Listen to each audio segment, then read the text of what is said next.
দর্শক, আপনারা যেমনটি জানেন যে গণতন্ত্র দিবস উপলক্ষে বিএনপির আজ সমাবেশ। সেই সমাবেশে কিন্তু খিলগাঁও থানা মোটর ভ্যান শ্রমিক অটো চালকদের পক্ষ থেকে সালাম এবং জাহিদের নেতৃত্বে একটি মিছিল কিন্তু সমাবেশের দিকে এগিয়ে যাচ্ছে। আর কিছুক্ষণের মধ্যেই কিন্তু মিছিলটি সমাবেশের স্থলে পৌঁছবে এবং তারা স্লোগানে ধীরে ধীরে এগিয়ে যাচ্ছে। আপনারা যেমনটি দেখছেন যে সমর্থন, এই জাতীয়তাবাদী দলকে তারা সমর্থন করে কিন্তু এই সমাবেশে অংশ নিচ্ছে, আপনারা যেমনটি দেখছেন। দর্শক, গণমাধ্যম 24 ফেসবুক পেজ এবং ইউটিউব চ্যানেল থেকে যারা দেখছেন অবশ্যই পেজটি ফলো এবং চ্যানেলটি সাবস্ক্রাইব করে আমাদের সঙ্গে যুক্ত থাকবেন। দর্শক, দেখতে থাকুন।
আমি অনুরোধ করব, এই মঞ্চে যাদের থাকার কথা তারাই থাকবেন, আর যাদের থাকার কথা না তারা দয়া করে নেমে যাবেন।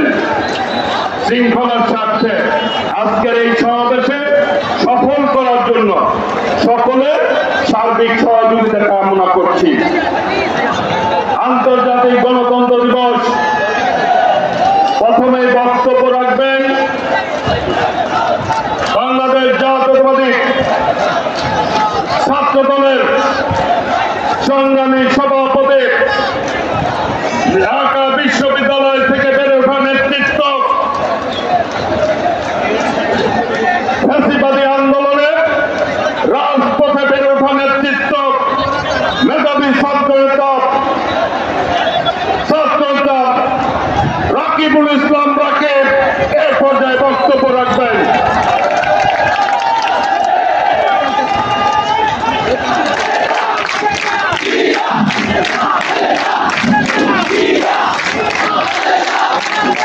বিসমিল্লাহির রহমানির রহিম।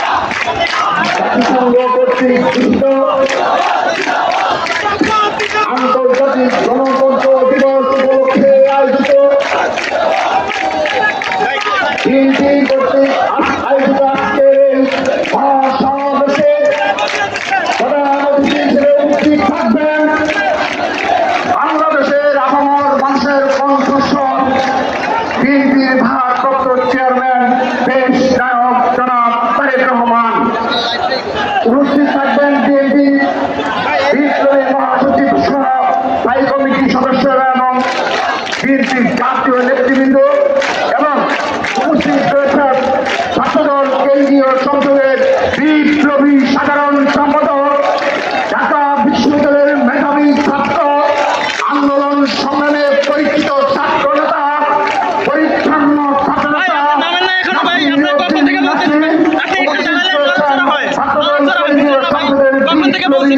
সিনিয়র সহসভাপতি আবু হাসান মোহাম্মদ ইয়াহিয়া, সিনিয়র যুগ্ম সাধারণ সম্পাদক শ্যামল মালিক এবং বিপ্লবী সাংগঠনিক সম্পাদক আমানুল্লাহ আমান সহ ছাত্রদল কেন্দ্রীয় সংসদের সহসভাপতি বৃন্দ, বিপ্লবী যুগ্ম সাধারণ সম্পাদক বৃন্দ সহ কেন্দ্রীয় সংসদের নেতৃত্ব